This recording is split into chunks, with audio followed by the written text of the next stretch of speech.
Devant Annecy, les gilets jaunes viennent de Jonzac, Barbezieux, Angoulême, Montendre ou Saintes. Une union entre départements plutôt nouvelle pour ce mouvement. Tous ont répondu à l'appel du collectif Cognacais.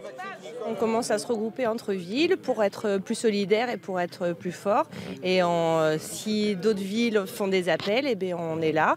Et si on fait des appels, les autres villes viendront forcément avec nous. La cible de cette union entre gilets jaunes charentais, c'est Louis Vuitton Moet Hennessy, une des entreprises les plus profitables du CAC 40 et à travers elle, son patron. C'est sûr que Bernard Arnault, il est dans la légalité, mais avec ses conseillers financiers et tout ça, en fin de compte, il se retrouve à payer presque moins d'impôts que nous proportionnellement. Donc c'est une injustice totale. On voit que son bateau, là, qui vaut 180 millions d'euros, il est sur le pavillon bahaméen, il ne paye pas d'impôts, c'est la fortune dessus. Donc c'est pas normal, quoi. C'est ce genre de choses. Alors que nous, tout ce qu'on fait, on le taxe et on paye l'impôt plein pot. Hein.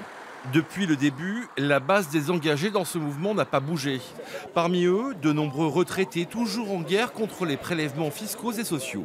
On nous prend pratiquement dans une année la moitié du prix d'une belle voiture ou le montant pour remplacer sa chaudière.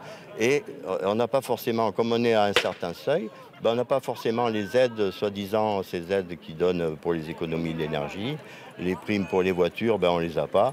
À Cognac, les gilets jaunes ne se contentent plus des actions du week-end pour pousser leurs revendications.